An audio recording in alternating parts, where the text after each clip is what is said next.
Hey y'all, I'm Todd Bailey. What's up? It's Arie Lombardozzi. And this is fucking Brewtal. Get in the pit, stock up the fridge, and listen. We're here to cover the latest in metal news and craft beer.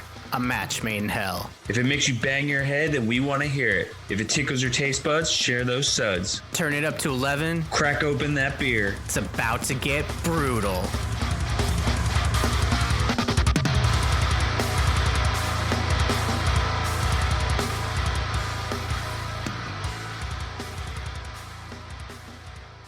What is up, Hopwolves? It's your boys, Todd and Arie, coming at you with episode 76 on 5-5 Cinco de Mayo, man. It's a celebration. How are you doing, dude? You've been kind of traversing the U.S. Now you're back, and we're doing this again. Tell us about your travels. Yeah, dude. I feel like Mac Miller in Rome, traveling for work this past month. It's been super busy, but like it's been really cool. I won't get like too much into the details, but basically, I was in North Carolina running audio for a documentary that I'm super stoked to see how it turns out. So that was kind of like an opportunity that popped out of nowhere, and I was in Grand Rapids, Michigan last weekend doing camera work for a dance competition. I'd been doing like Zoom meeting type shit.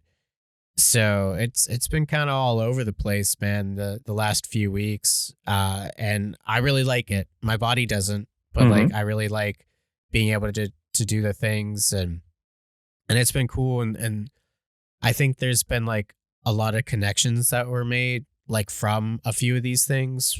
So I'm really excited to work with a lot of these new friends and super talented people that I met. And got a couple other things in the works. So like, I know that always sounds like when a local band be like, big things coming type of deal. This next one's going to be heavy. Yeah, type of shit. So like it's not like secretive or anything. I just don't have anything like set in stone, but I've been talking about a couple projects that I am really excited if they go through, especially a short with my boy Howie that we're looking to film hopefully like in the summer. So it'll be done by fall. Anyway, it's just been a crazy month or so, but I'm not the only one that's been traveling. You, sir, were out of the country for a destination wedding, correct? I was, man. We went down to Costa Rica. It's my first time there ever. And actually, we stayed at this nice little villa, Villa, it might say in Spanish. But, dude, it was just a walk down from the beach. So we kind of like went to some side towns for food and stuff. And also the beach is there. But literally the beach that was near us, to me, was like one of the better ones, and it was awesome just to be that close to a beach. And then had some really great food, a lot of ceviche. They had that on the menu. We also had ice cream out of a coconut, and then once we finished that, I actually grabbed some of the rum, and we all did shots out of the coconut. So that was pretty fun. Did you put the lime in the coconut? We did. We actually, nice. We were doing a couple mixed drinks there, but overall it was a fun time. There was some drama, but I won't get into that in case who's listening. But let's just say I have never been to a dinner before where I've been that embarrassed. But that is all I'm going to say. The tea, dude. There is tea there. It is very pungent tea, let's just say that. But congrats to John, Michael, and Angie. The wedding was awesome. It was actually on the beach. It was kind of makeshift in a way. Okay. They used like driftwood to kind of hold up an arch, and then they brought benches down. We kind of just did it on the beach there, and that was actually pretty cool. That's awesome. So that went off without a hitch, or with a hitch in a way. I was like, I hope that there was a hitch. Yeah. But there was also some drama getting back. I came back a day late because $1 short. There was weight management issues with the planes, and they said it was because they were shipping fish. Nice. And my conspiracy theory is that there was drugs in the fish. So one can only hope, dude. Yeah. But we eventually made it back.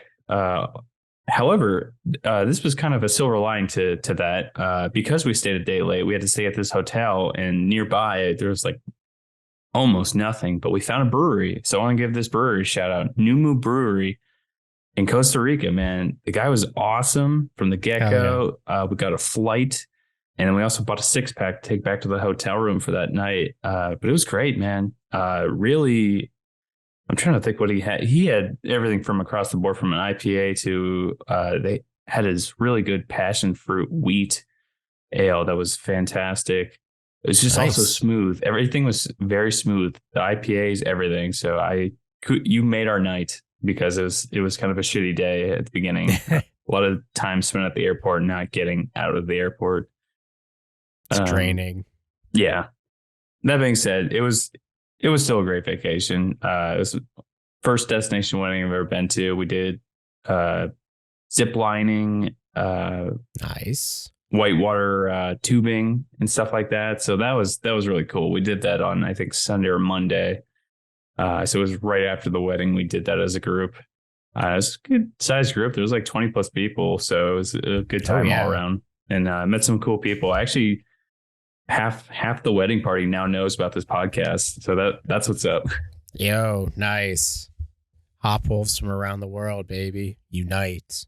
Oh yeah, man. But besides that, it's Cinco de Mayo, so we're gonna celebrate that. We are gonna drink some beer, and yes, of course, it's very on the nose. 2 white guys drinking beer on Cinco de Mayo. It's the most American thing you can do. But God. I wanted to be somewhat culturally sensitive. Yeah. It is not a drinking holiday. It's Cinco de Mayo per Wikipedia. Yeah, great source. But another classic white move. That's right. Hey, at least I didn't have an AI write this, so give me kudos. Not yet. It's gonna happen. It's gonna happen. Yeah, they're gonna write a whole Brewtal show at some point. That would be funny, actually. Yeah. Anyway, Cinco de Mayo is a yearly celebration held on May 5th, of course, but it's about Mexico's victory over the Second French Empire at the Battle of Puebla in 1862. And this was led by General Ignacio Zaragoza. The victory was over the French army, and it was a morale boost for the Mexicans. So that is why they celebrate. So we're going to cheers to them. And this is going to be a little bit of a reveal for both of our beers right here. Yeah. But cheers to y'all on that victory. And hey, y'all make some damn good beer down there. So along with Viva the tequila. La Mexico, baby. Viva La Mexico. What is that? A day to remember? Oh, God. We're not going to talk about that. That's right. Anyway, we're onto our beers now. I'm going to start. I'm at 3.8 ABV, whereas Arie is at 9.7, but that's a little tease for his beer. I have Limelight from Freetail Brewing Co. I've featured these guys before. They're from San Antonio. I'm going to hold this up. This looks like it has lime in it. It is. Yeah, it does. Yeah. This is not a dig, but it kind of looks like piss water, but that's just because it's a fruited lager. It's a lager with key lime. The can art, though, is super colorful, which I love. So I'm going to hold that up here. It's got this guy on the bongos. And then if I flip it around, it's got this woman and she's got like sunglasses on, kind of like a fruit and flower headdress, and then like beads around her neck and wrists, which I think it's beads. Can't quite tell. It's kind of like pop artish. And then on the other side, like I said, there's this guy with the bongo playing. But the base colors are very yellow and green. Very festive. I thought it was a nice drink to have on this holiday, if you will. And seemed like the best pick. So I'm going to get one off the palate here.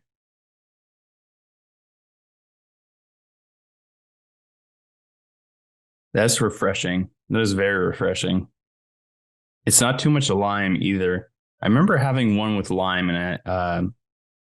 It was either non-existent or too much. Yeah. But this seems to be in a nice little pocket where it's not punching you and it's not like ghosting you. So two good things. Yeah, it's 2 good things. I'm going to take one more sip here. Yeah, super drinkable. I could have a 6-pack of this and not even notice I drank a 6-pack. I mean, at 3.8, it's you're not really getting any bitterness there, nor the alcohol burning your tongue alive. But Yeah. yeah, I actually really like this. Like I said, very smooth. I think it's just the right hint of lime. Hint of lime. I always think of those Tostitos with hint of lime. Oh yeah. That would probably pair well with that. Yeah. So I'm Some going to nice officially guac. say I recommend this beer. Let's go, dude. Yeah, I really like that can art. You've been on point picking out some nice artistic cans, and most of them have been pretty solid. So like all around, great stuff. Oh, yeah. So yeah, like Todd said, my beer is, I guess, per usual. It's not even like I'm not even trying at this point. You're just playing the big leagues, man. I'm in the minors. Yeah. So I did have a couple sips when we did the cheers, but I have not had this particular one other than just today. So let me hold it closer to the screen for everyone watching. For everyone listening, I am drinking AGAVE CLASICA Prickly Pear from Founders Brewing. And I apologize, I am super white, so everything I'm going to say sounds super white. But it is a Imperial Goza style ale brewed with agave and sea salt, aged in tequila barrels with added prickly pear extract. So the Masagave, to my knowledge, they have two other variants. There's the Classica Lime, and then there's a grapefruit one too, I believe.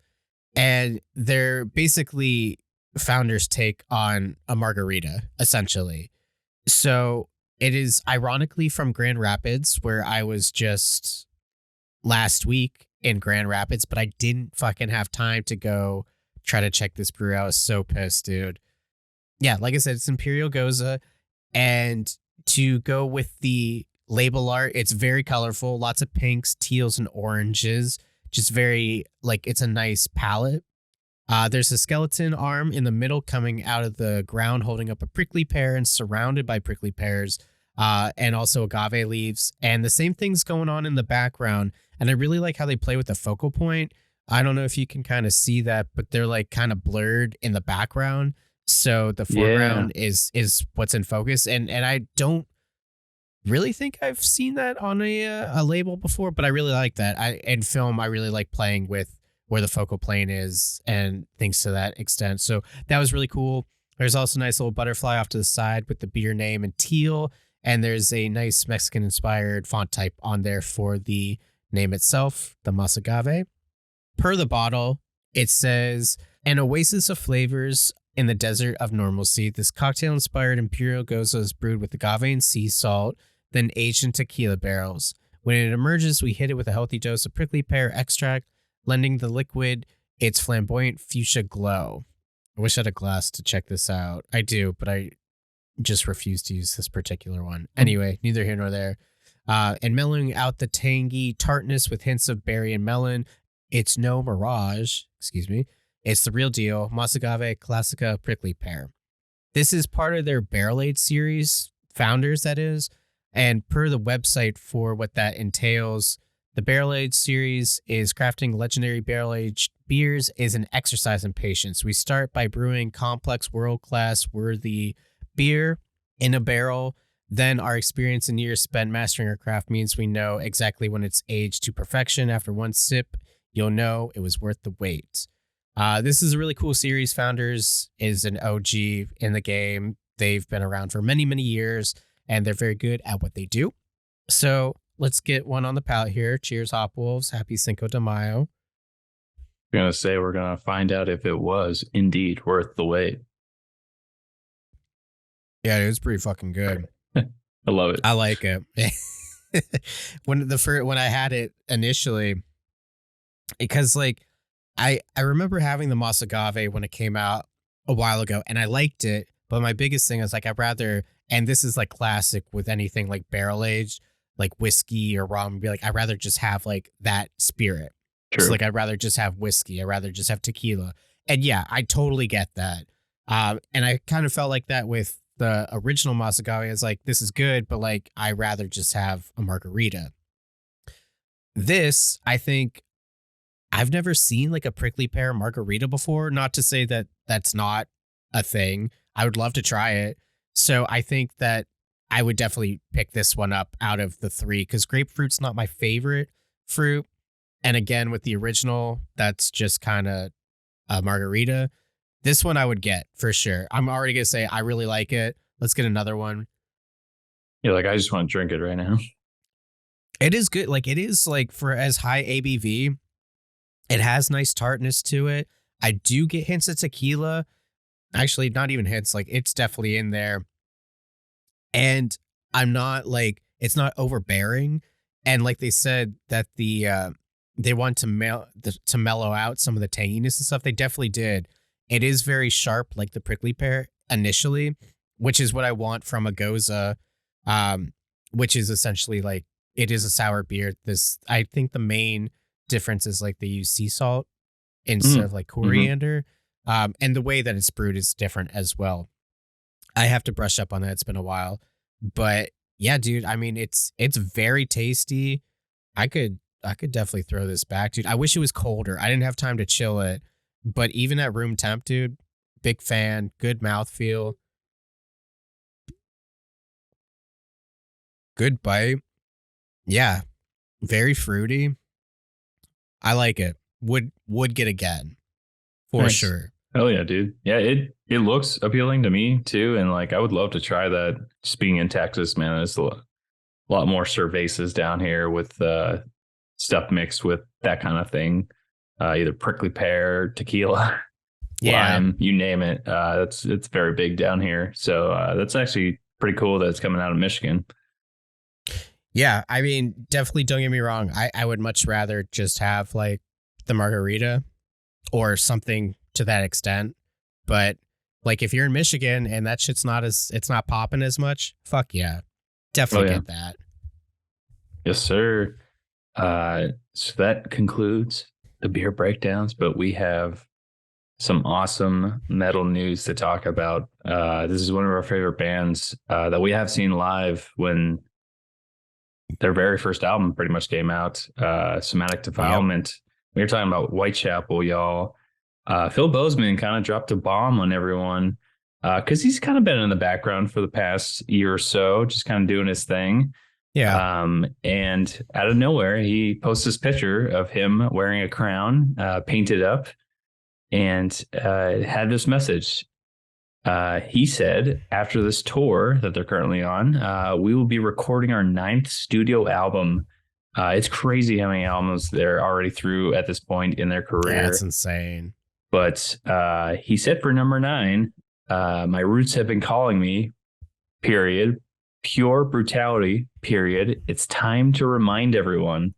That is a message. Period. Period. That is a message that sends chills down your spine because you know what this band is capable of when they want to be heavy. And yesterday, I'm going to just talk about it now. I went through their entire discography while I was editing, and no skips, man.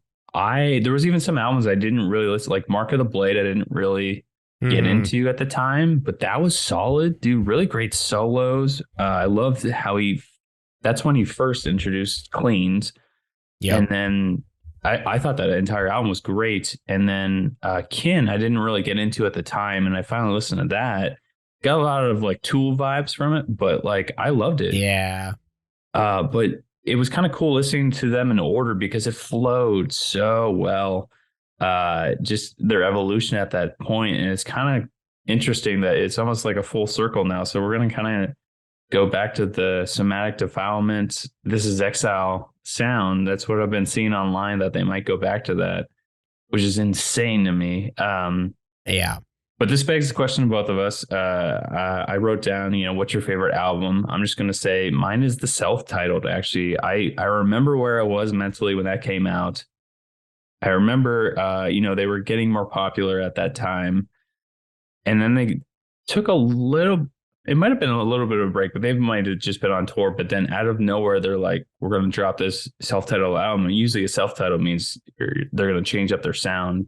Right. Think like Avenged Sevenfold.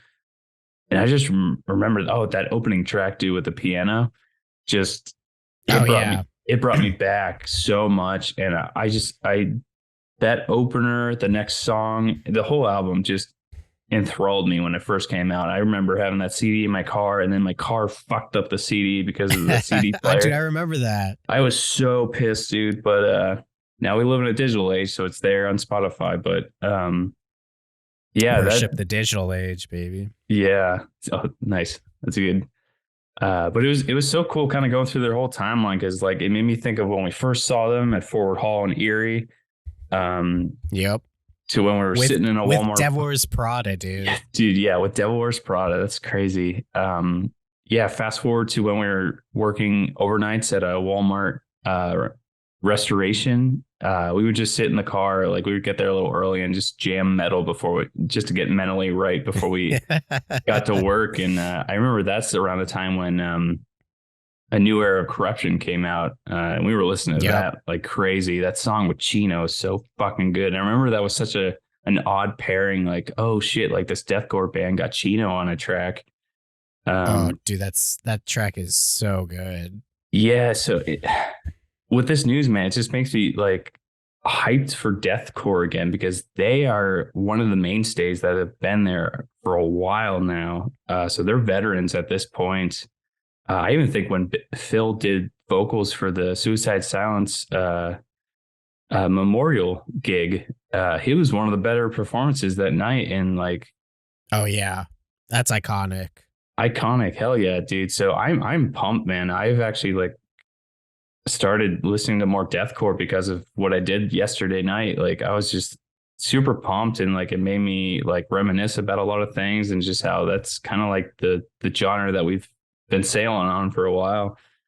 Funny enough, while you're talking about like just this in general, a couple of weeks ago I was listening to Nick Nocturnal's podcast, and he had Tyler Sheldon from Traders and Project Vengeance, and Nick asked who were some of the other people that he like Tyler tried to get for Project Vengeance, and he asked Phil from Whitechapel, and Phil turned it down because he said he was too old to do it. He's like, no, which I mean, he is a vet for sure, and he is older, but Tyler's like, no, dude, like you're the reason why like we all do this. True, yeah. Like, and it is, dude. Like Phil is constantly still personally one of my favorite frontmen. Same here, man. I love his inflection, his voice. Yeah.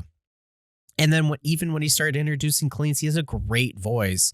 And say what you want about cleans and deathcore, I'm for it. Fuck whoever says otherwise. Yeah. Like you can have both. And then if you don't like that shit, then just go back to This Is Exile or Somatic Defilement. So whatever. I was for it, and I love that.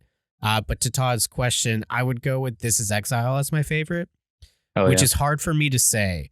Not because that's not like one of their best albums, but I love the self-titled and I love Somatic Defilement.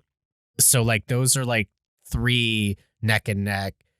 But I think with This Is Exile, they just took what they did on Somatic Defilement, made it sound even filthier, like a little bit better production, but like they were able to get that like sound be bigger and more like fucking slamming, which, you know, maybe not the best term, but like hearing This Is Exile for the first time and then seeing This Is Exile for the first time live, dude, chills. Just so good. I love the artwork on there. I remember picking that shit up from the mall. Yes. Yeah, and I was so fucking stoked. But yeah, dude, it's really cool that we like you and I and people like around our age have seen like a lot of these OG bands like just where the career's taken them. And I'll never forget that first show, seeing Whitechapel with the Devil Wears Prada. I'm pretty sure it was also, it might have been For Today that one too. Oh no, it was Maylene and the Sons of Disaster.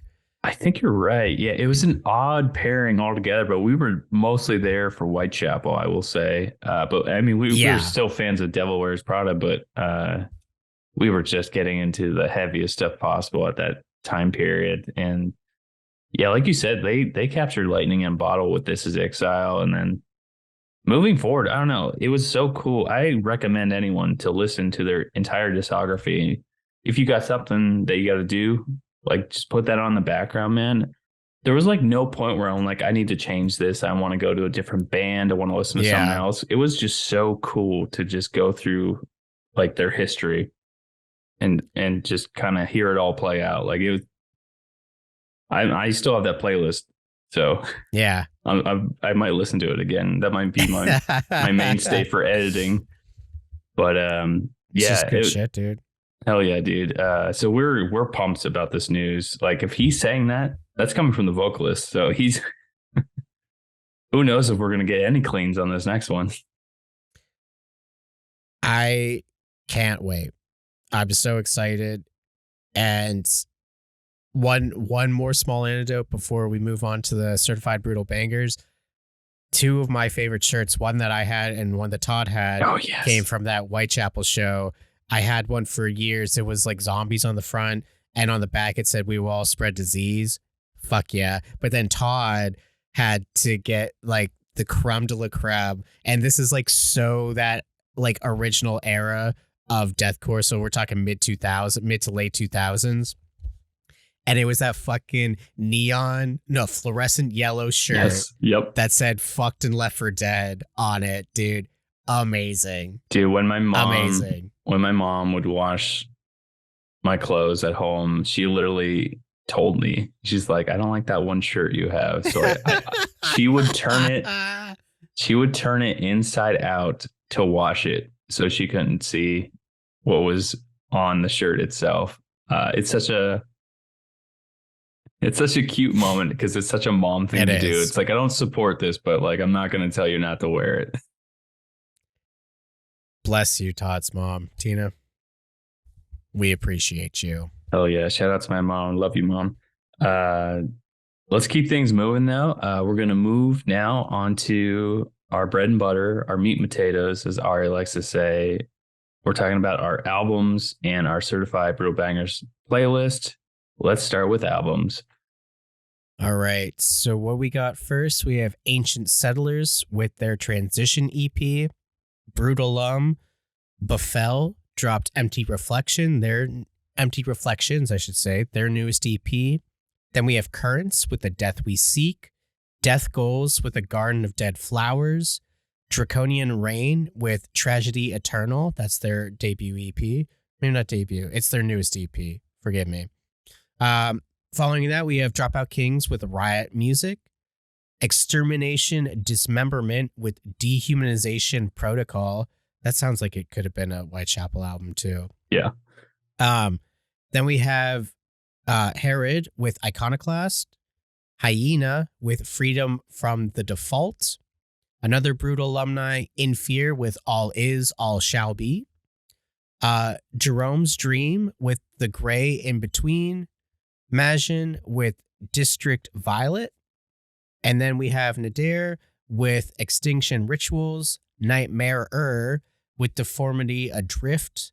Psycho Frame with their debut, Remote God Seeker. Spinebreaker with Cavern of Inoculated Cognition. That's a mouthful, but I'm fucking here for it. Stillwater with their Dead Eyes EP. Surefire with Wholehearted, that new EP. Teeth with A Biblical Worship of Violence. I believe that's their debut EP. And then rounding off the list, Metalcore Titans, Gods Amongst Gods, Unearthed with The Wretched, The Ruinous. Hell yeah. That's a lot of fucking good shit right there, my guy. Which, of course, begs the question, which one piqued your interest, and what are some other ones that are just, they're pushing all the right buttons, dude, hitting all the right chords. Take your pick. So I'm going to scroll up here. I, of course, love the Befell EP, man. I love everything they do. We love you guys. We do. I did enjoy the Currents new album. I'm still, it's a grower on me. I think they're in a little plateau in my opinion, but I still like it. I think it's a great album. I think I just need to listen to it more. We'll see. Sure. But I do recommend it. Currents is always delivering. I told you Death Goals was great. I think you'll really like them. If you like Kaonashi style vocals, I think that's right up your alley. Draconian Reign, that EP is fucking awesome. We'll talk a little bit more about that later. Wink, wink. I haven't listened to Dropout Kings yet, nor Extermination and Dismemberment. So definitely want to check those out. Super stoked that In Fears finally dropped their album. It has seemed like single after single. It's like which one is the final track to the album, but it is here, and I am really enjoying it. Other than that, Nightmare, I really want to check out. I've heard a couple songs from them, and I really love that. But Psycho Frame, dude, that EP, it's itching every scratch on my body for my want for deathcore right now, as I mentioned before when we talked about the Whitechapel news. So that was perfect timing. And then, dude, Unearth, man, that LP is fantastic. I listened to it front to back. It is crazy how consistent they are and how good they still sound. Of note, without really changing their sound. You don't have to change your sound, right? Every album, and they prove it with this one. Dude, Unearth is just an anomaly for metalcore. Oh, like, yeah. They're one of the pioneers. Early 2000s, even late 90s. I think one of their, anyway, around that era. And yeah, dude, they just continue to kill it. Hell yeah, dude. And live too. I got to see them once, and it was fucking awesome. It was sad because like there weren't as many people in the crowd, but it was also like a Warped Tour, so like kind of a weird thing to be on there. Anyway, if you've been sleeping on unearth yourself, jam this new album and the rest of their fucking entire discography. Like, no disappointments. Personal favorite is 3 in the Eyes of Fire, one of my favorite albums of all time. Dude, hell yeah. My Will Be Done, dude. Like, come on. They just, yeah, we could talk about Unearth for a long fucking time. So I haven't listened to it yet, but I'm very excited for that. If I'm honest, I haven't really listened to much at all today. I've been doing like a lot of running around. I did check out the Buffel EP, and that's my pick for the day. Like Todd said, we love you boys. And dude, this is a heavy EP, like significantly heavier, while still being very catchy metalcore, like mid to late 2000s metalcore. They're onto something, and they just continue to get better and better.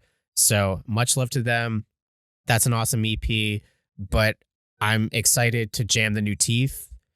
That has been on my radar for a little while now. Stillwater was a pleasant surprise. I listened to a few tracks off that Dead Eyes EP last night. That was cool. Of course, Draconian Reign. But dude, the Psycho Frame is what I am most excited for this release day. And I just love their whole shtick of like no whisper vox, no push pits, no cleans, like just straight up unadulterated fuckery of sound. And also just the fact that Mood Ring's singer is one of 3 in that band, along with Mike Sugars from Vatican. Yeah, and then dude. Also another ex-vocalist of Vatican, because I don't think Mike Sugars is in Vatican anymore, at least based on Instagram. So like, I don't know, whatever the fuck they're doing, keep that shit up. I can't wait to listen to that. All right, before we get to Certified Brutal Bangers, I do want to give a shout out to 2 albums that I missed for our playlist today, or our lists today. And actually, they're... How dare I? I know. I'm trying, guys. We're just two guys living in 2 different cities trying to make this work. So bear with us. I don't know. I really want to give a shout out to these 2 bands because I love these albums, and they actually are up there with some of my favorites from today. So I feel really bad that they're not on the list. One is Detriment UK. They just dropped Between Two Evils LP. It is deathcore with emphasis on the hardcore element, and it's fucking fantastic. And the other one is a PA band. They're from Pittsburgh, Gloom Doom. And it's fantastic. I've been having that album on loop all the time while I was editing before this podcast. So there was something in the water in PA, specifically Pittsburgh. I gave him a shout out on Instagram in the comments because I was like, fuck, I missed your album. So sorry, but also this is giving you just another platform to promote it on. And so here it is. Yeah, go listen to Gloom Doom. Go listen to Detriment UK. Two great fucking bands. Not joking. Like those albums are like contenders for me for this year. Yeah, that's what's up, dude. I saw Gloom Doom with Buffel. Oh, nice. Hell yeah. Yeah. And that was the first time I heard them, but they did a great job live. And it was shout out to Preserving Underground. That venue is fucking killer. And so, yeah, there's so many great bands here in Pittsburgh and just Pennsylvania in general. So we're biased for sure, but like they're great bands regardless. So I'm excited for that one. And of course, the Detriment UK sounds hella dope. So I can't wait to jam both those as well. You're going to dig them. Like no doubt in my mind, you're going to dig them, dude. It's a little bit of a slow start with that first song, dude. But once the second song starts, you're like, okay, I'm in for the ride. Like, let's go. Let's always go. Yeah, we're going to keep it going to the Certified Brutal Bangers playlist, like I promised. We are going to start off with number 1, ACRANIUS with Oppressing Compassion. I love that song title. I don't know if there is an inch of passion or compassion in the song itself because you're just being beat down from how brutal it is. After them, the Mid Six, they're still kicking. This song, love that title. I know. This song is featuring the Orc King and Echo. I can't tell whether or not it's an actual true feature or if they're kind of promoting who is part of the Mid Six. So I just want to be a little bit transparent about that. But that's what it says on Spotify. The song is called Blasphemous Devourment. That to me is like a word generator online for brutal shit. Absolutely. After that, we have Southern Dissolution with their song Fixation, Fascination. Once again, these are word generators, song titles, and I love it. After that, we have the band Celestial Burial with their song Global Exit. After them, Arie found this band and the song Burner with their song Pillar of Shame. I love that song title. We should bring back a Pillar of Shame for people. Yeah. After them, we have Terminal Sleep with their song Tried and True. After that, we have Caligram with their song Frantumi in Itinere. I think I said that right. It's a good song regardless. After that, we have the band In Fury. You might know them with their track Eyes of Boundless Black. Love that title. A lot of these song titles are dope. The next one is Olkoth with To Eat of the Lotus. That's dope. That's metal as fuck, actually. Hell yeah. After them, we have the band Euclid with their song Psychosis. Next up, we have Left to Suffer, and this is featuring Kim Dracula. But there's no cleans on this, man. This is all screamed, and it's heavy as fuck. The song is Artificial Anatomy. I even think they got a shout out from another band about this song. Or no, I was actually the guy from Cardivox Academy. I think he did a reaction to this song, and he said it made him excited for deathcore again, which is dope. That's what's up. Killer fucking song. Next up, we have Dead Vectors. We're big fans of that band here. They just released the track Bite in all caps, and in parentheses, The Golden Blade. After them, we have The Tale Untold with their track Make Believe. Then after that, we have Like Moths to Flames. They're still trucking, man. They just released a track, I Found the Dark Side of Heaven. I love this trend that they are on, man. They seem to be getting heavier, so I want to hear filth from that band. I want him to go dark, like Dead Awake went dark. They're heading in that direction, that's for sure. Hell yeah, they're headed towards that flame, dude. No, wait, yeah. Just Chris screaming on fire. Next up, we have the band Terriot. They're a real cool band. They just released the track Death by Seven. After that, we have Brewtal alumni, and also their guitarist created the intro to this podcast. Shout out to you, Zach Gray. But the band is AMAVASYA. They're back, dude. Back in a big fucking way. 7 minutes, dude. The Dark Prism, heavy as fuck. I love it. It's got the proggy elements from Zach that he trickled in there. Great solos. Yeah. It's got everything, man. Like, I love to hear them back and in this form. After that, we have another Brewtal alumni, Chasm from Poland, with their track Hollow Realm. This is like the third or fourth track they've released from this upcoming album. Album repeat, I can't remember. But they are very much like that new metalcore sound. So we love to hear it. After them, we have Queen Kona featuring Rat God with their song Black Flag. If you are on Spotify, you'll notice it has a pirate theme. So it is actually a really fun track. After them, another Brewtal alumni. We've had their vocalist on the show. Shout out Jesse. Design the Void. They just released their new song Refuge. Dude, so fucking catchy. I don't know. Yeah. How that man's brain works, but he just knows how to write a good song. The whole band, really. And then last but not least, yes. I think a lot of people know this band, Scar Symmetry. I think that's the first time I ever learned about the word symmetry. Was this band? Yeah. They just came out with a new track, Chrono Nautilus. It's kind of cool album artwork for, I think, just the single. It's kind of like this mothership looking thing that's also like a squid and or jellyfish. So it's pretty cool. But regardless, what a fucking lineup, dude. I am always kind of blown away each week on just what we do find and what's out there. And I love kind of promoting these lesser known bands, but also even the well-known ones. Who did you kind of gravitate towards as being your favorite of the day? Like I mentioned with the albums, I really haven't gotten a chance to listen to much today, but I can say I'm hella stoked for all of our Brewtal alumni bands. AMAVASYA, Design the Void, and Chasm.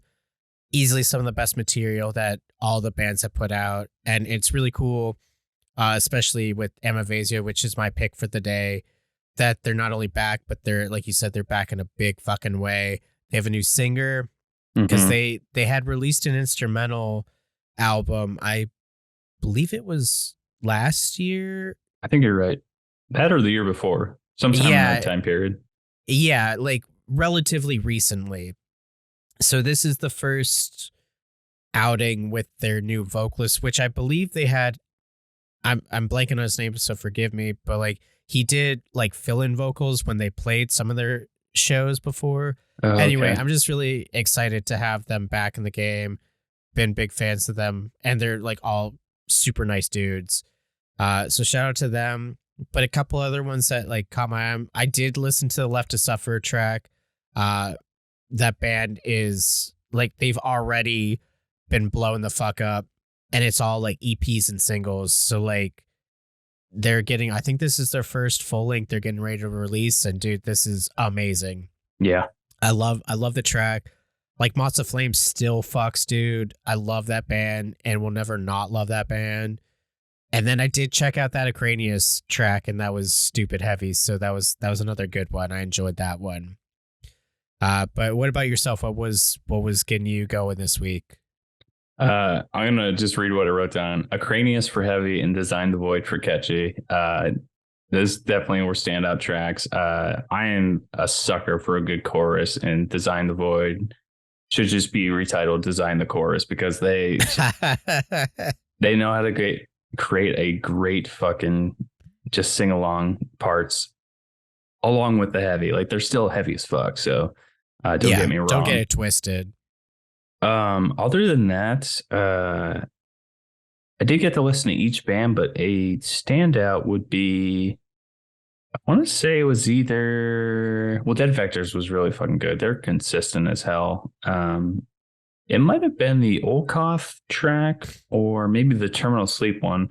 There was one I had never heard before that was really good. I think it's within that top 10 area, but yeah.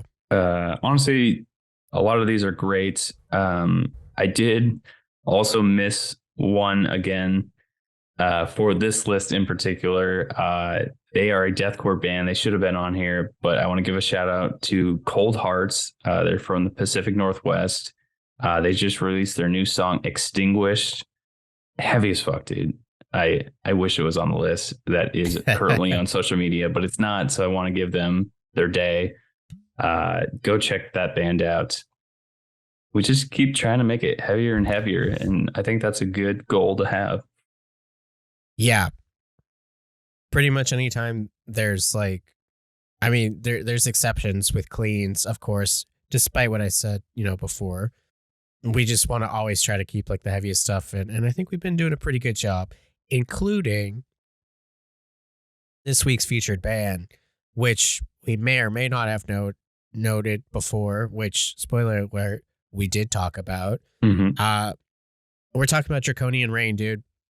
They just released their EP today, so that's May 5th, Cinco de Mayo, for everyone that forgot. Fuck you. This beer is hitting me, so again, I'm going to start spouting off some weird shit. Let's go. So, Draconian Reign, they gave us, they had their initial single beforehand, but they gave us a different one because they offered it to us, and of course, we couldn't say no. Yeah. So what we're jamming today is Before the Gates. And the band lineup consists of James H., James M., Andy, Kelsey, and Cal. Short, sweet, and to the point. I love it. Yes. So about the band, after a successful first year that included a packed tent at Bloodstock Open Air and the release of their debut EP, Draconian Reign are poised to make the leap from promising local band to international act.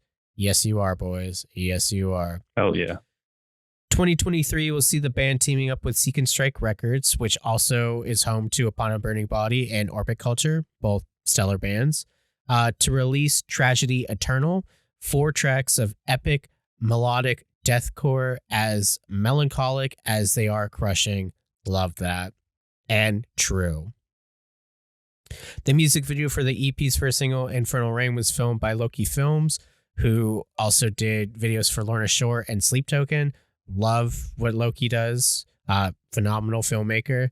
And that's out now. We'll link that into the show notes. And today is the release of Tragedy Eternal. So definitely after you listen to this episode, spin the whole EP. It's 4 bangers. And it's good. It's good. Trust us. Trust us. We're fucking doctors of deathcore or something like that. Anyway, what about the track, dude? Like I said, Before the Gates was one that I think they actually just released a music video for this track as well. I believe so. Yes. Just the other day. Yeah, because I think on Spotify, you might see a little bit of the video. Don't quote me on that, but yeah, I think it exists. Anyway. Yes. They said it is a story of 2 lovers separated by death. The survivor is waiting for their reunion, whether in an afterlife or below the earth in their caskets. So it's kind of like a love song in a way. I like to think of it like that. It's a heavy love song.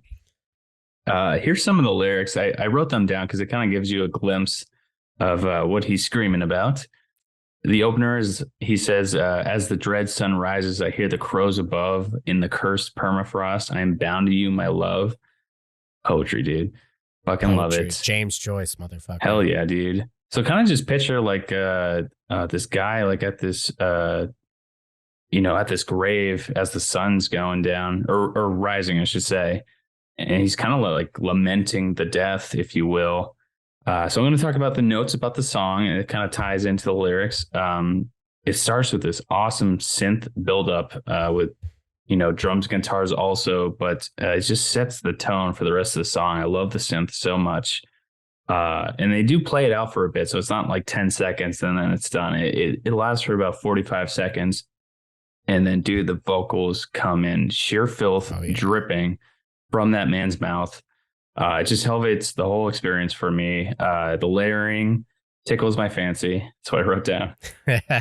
I love the nuances though on like certain words and phrases, which add a lot of impact. One that stood out was when he screams "turn to stone." He just like literally sounds like he's in pain. It really adds to the whole experience for me.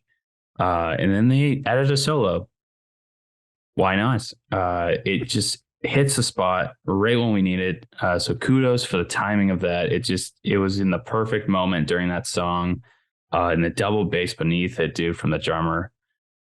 Oh yeah. Chef's fucking kiss, dude. And the guitars, man. I'll say it's second about the guitars, dude. I love when a guitar it's so fast that it's like a wing fluttering. I love that so fucking much. Let's see. Then we get to a sort of a bridge, if you will. That's kind of a rest moment where we get to reconsider our lives after being beaten with brutality. But it is short lived because the vocals come back with like a minute left in the song. Dear Lord, that scream is both terrifying and beautiful. And I wrote those two words down because that kind of pretty much sums up the song, terrifying and beautiful.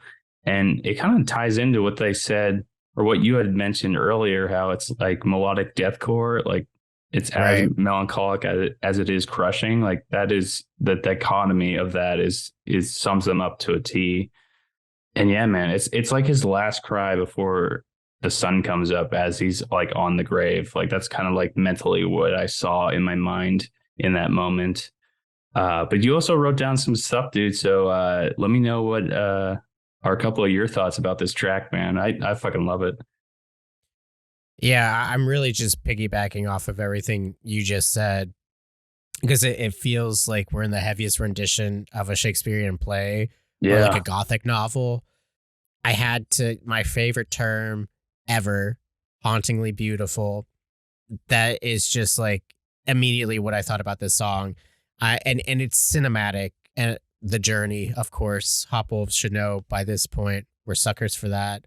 But I think what's more important in that aspect, and like you said with the synths, dude, is like it feels like a film score to me. So that's distinguishable from like other orchestral elements in deathcore and like blackened deathcore or any symphonic deathcore, because those elements are there.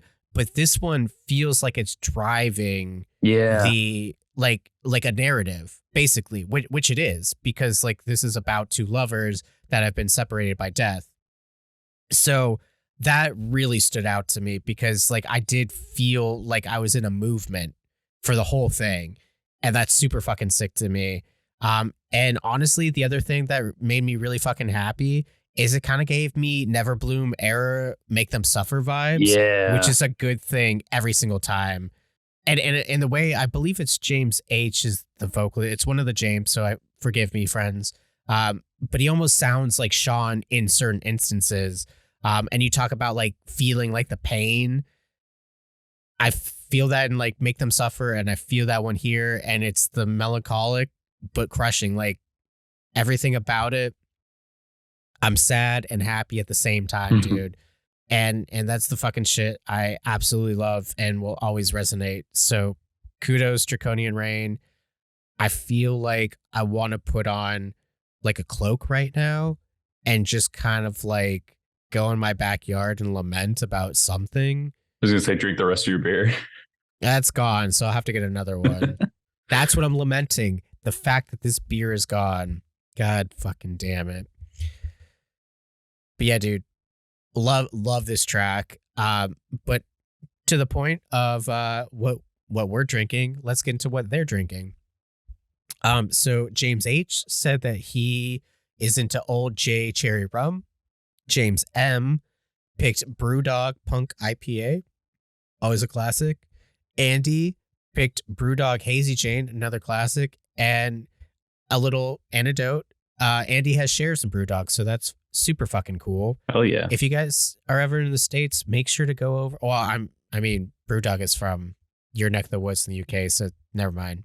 That would defeat the purpose. Find the golden can for me. Yeah, there's a really cool Brewdog hotel in Columbus, though. That's true. Yeah, that has like the taps and the rooms and shit. So I don't know, maybe check that out too.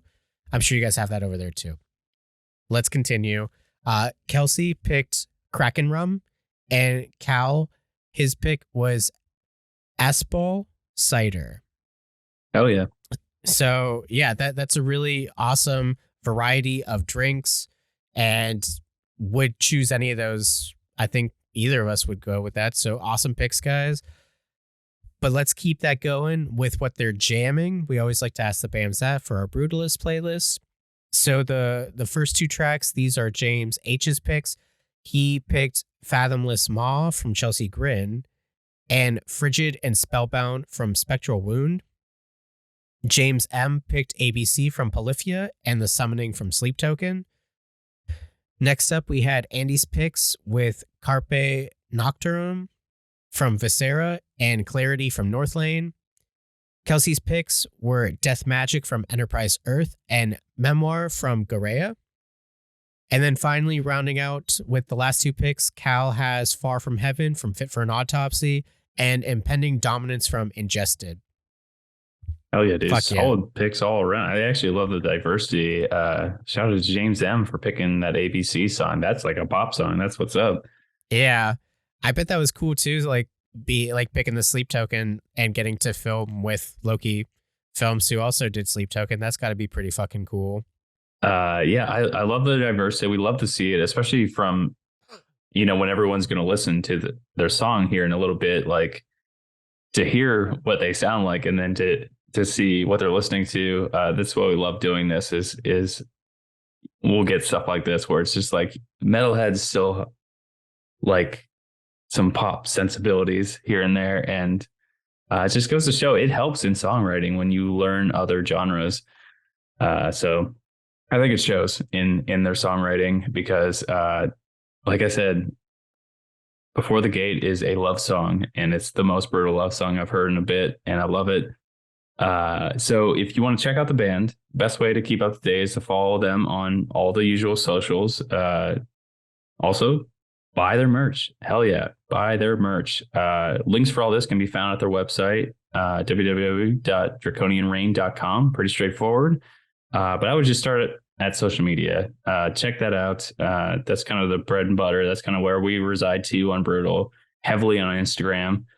But yeah, dude, let's stop wasting your time. Let's lead you to the gate. Before the Gate. Let's spin that shit.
Track.